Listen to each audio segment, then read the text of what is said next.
Hey everybody, welcome back to another video. So I'm making contributions to my new dividend portfolio every Wednesday. We started the Dividend Growth Income Portfolio in mid-September of 2022, and I'm making weekly contributions to build up some dividend income slow and steady every week. Last time I purchased the first 3 ETFs with the first $100. Here's what that looked like before my newest purchases Wednesday morning. And if you missed that video, a link is in the description below. If you could, please smash that like button for me and subscribe to keep up with this portfolio. I've also been making videos related to dividend stock news and also do quick valuation models of popular dividend stocks by taking the average of a variety of models. As always, guys, this is not financial advice. I'm not a financial advisor or guru. I'm just a regular guy sharing my love of dividend growth stocks.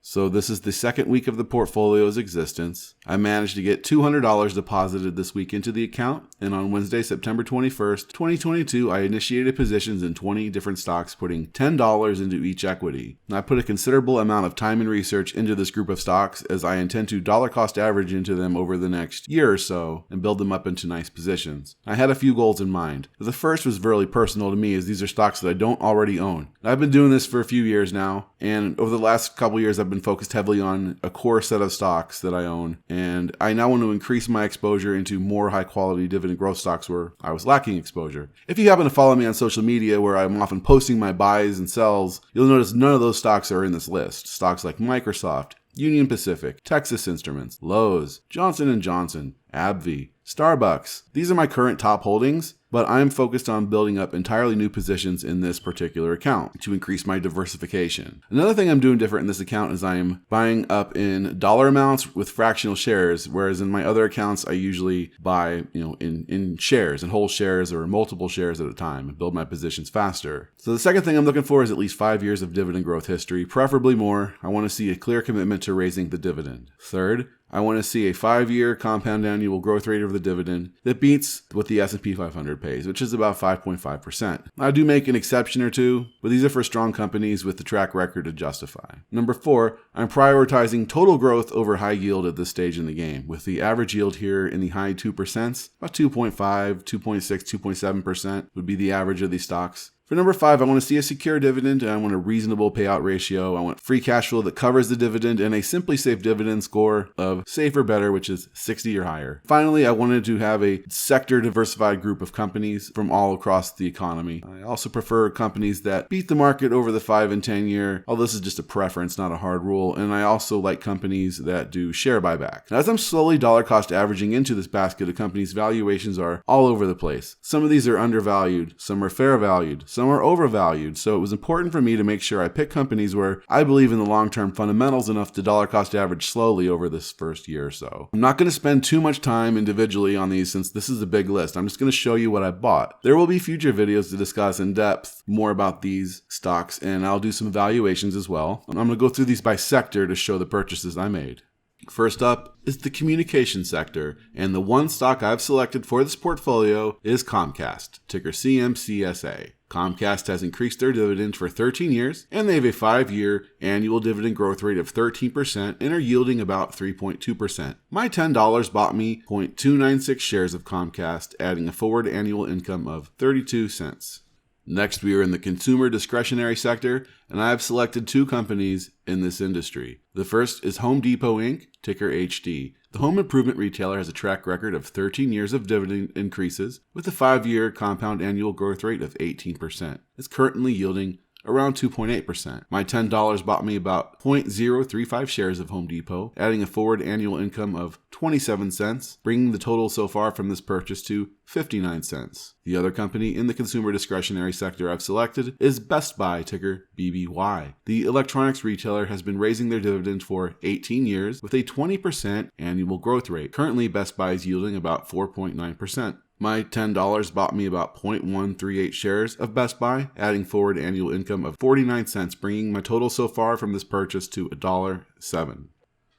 Moving on to the next sector is consumer staples. I've picked 3 companies in this one. First, I'm buying into Kroger Company, ticker KR. The grocery retailer has 15 consecutive years of dividend increases with a 12% 5-year compound annual growth rate. The last dividend increase was for 24%. Currently, it's yielding 2.2%. My $10 got me 0.215 shares of Kroger, adding a forward annual income of 22 cents, bringing the total so far from this purchase to $1.30. The second consumer staple is Procter & Gamble, ticker PG. This is a dividend king with 66 years of dividend hikes, and they've been paying a dividend for over 100 years. The dividend growth rate is 6%, and it's currently yielding 2.6%. My $10 purchase got me 0.072 shares of Procter & Gamble, adding forward annual income of 26 cents, bringing the total so far to $1.56. The third and final consumer staple I went with is Mondelez International. The multinational snack maker has 8 years of dividend growth since it has spun off from Kraft Foods, with a 13-year compound annual growth rate. The maker of Oreos are yielding about 2.6%. My $10 got me 0.164 shares of Mondelez, adding forward annual income of 25 cents, bringing the total so far from this purchase to $1.81.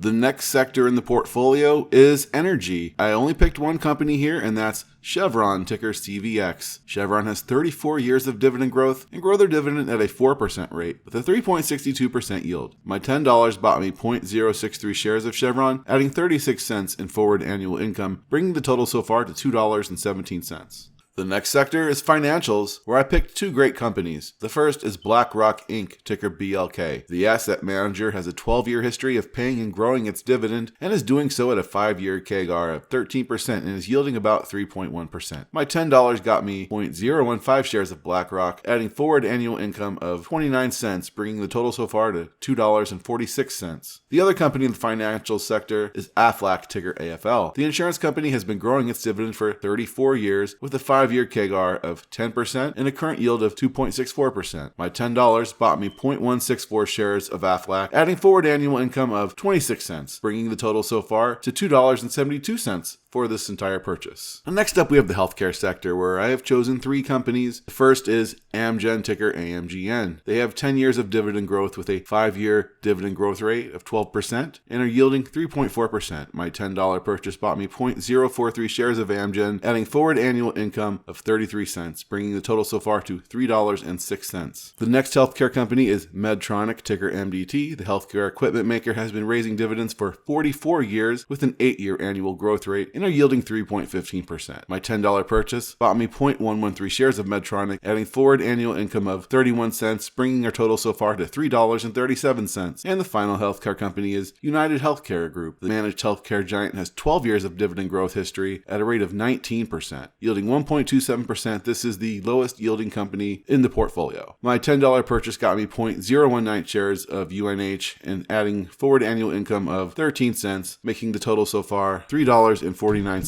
Next up, let's go to the industrial sector for what I view as 3 very high quality companies. First up is Lockheed Martin, ticker LMT. The aerospace and defense company has 19 years of dividend growth with a 9% annual growth rate, yielding 2.64%. My $10 purchase bought me 0.023 shares of Lockheed Martin, adding forward annual income of 26 cents, bringing the total so far to $3.75 for this purchase. Next, we have Waste Management, ticker WM. The trash company has paid shareholders an increasing dividend for the last 18 years, and they've raised that dividend around 7% a year and are yielding 1.54%. My $10 purchase bought me 0.058 shares of Waste Management, adding forward annual income of 15 cents, bringing the total so far to $3.90. Last but not least in the industrials is Snap-on, ticker SNA. The industrial machinery company has 12 years of consecutive dividend growth with a 5-year growth rate of 15%, and they are paying a yield of 2.62%. And my $10 purchase brought me 0.045 shares of Snap-on, adding forward annual income of 26 cents, making our total so far $4.15 of annual income added to this portfolio. Moving along, now we are to the information technology sector. The first company is Automatic Data Processing, ticker ADP. This one has 47 years of dividend growth history with a 13% dividend growth rate and a yield of 1.8%. My $10 purchase got me 0.042 shares of ADP, adding forward annual income of 17 cents, bringing our total so far to $4.33. The next tech company I've selected is Cisco Systems, ticker CSCO. Cisco has been raising their dividend for 11 years with a 5-year annual growth rate of 6% and are yielding 3.65%.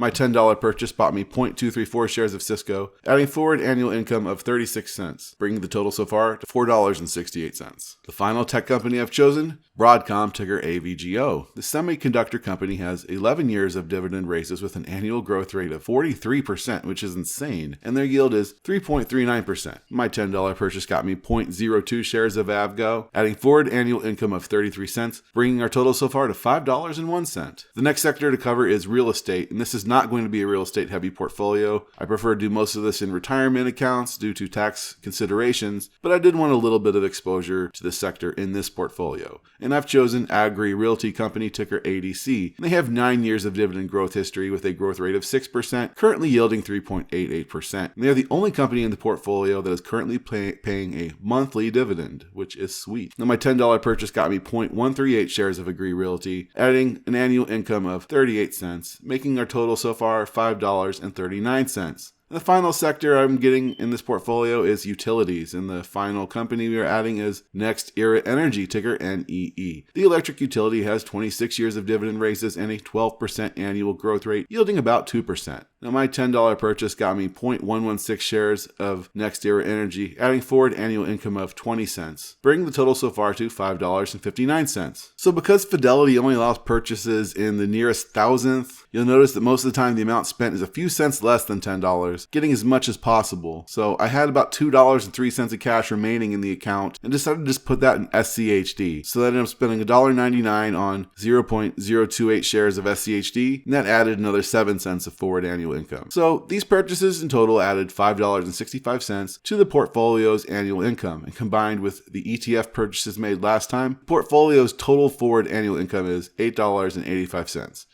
We're yielding 2.87% on $300 invested, and I'm very happy with this. I'm not chasing yield here. We're more focused on total growth, as I said earlier, and I think we strike a nice balance here. Here is a view of the portfolio as things stand. What I'll do is I'll sort these a few ways, but I'm going to go into a lot more detail in future videos. So here they are by sector. Here I showed them to you. Sort this by the years of dividend growth. Sort this by the 5-year dividend growth rate. And here they are sorted by the Simply Safe Dividends safety score. And here we have them grouped by my own estimated valuation, and these are just estimates based on some due diligence I've done. I'm not being super conservative in these, as I'm planning to hold these preferably for the rest of my life and collect the dividend income. So what I want to see is a secure dividend coupled with a nice dividend growth rate, really a moat, so I know that they have, a future of growth ahead of them. Here is a view of the income we can expect over the next 12-year period as it stands now. Notice most of the dividends will be coming in the months of March, June, September, and December. Almost nothing in February, May, August, or November. Now, oddly enough, those are my 4 largest months in another portfolio I have with stocks like Verizon and AbbVie and Apple and Texas Instruments. But really, this stuff doesn't matter unless you're living on your dividend income, and we are just getting started with this one. So going forward, I will make a video at the end of every month highlighting all the purchases made, dividends received, and portfolio performance. Since we are getting close to the end of September, the next video in the series will come out at the end of October, probably. We should have about 6 weeks of contributions and the first bit of dividend income to review. We should have about $1,000 or more invested in the account by that time, and I will be, like I said, buying every Wednesday. That's all for now. Thank you so much for sticking with us. Please follow me on Twitter at DivGrowthIncome. Like, subscribe, and just do all the things, please. And until next time, keep investing.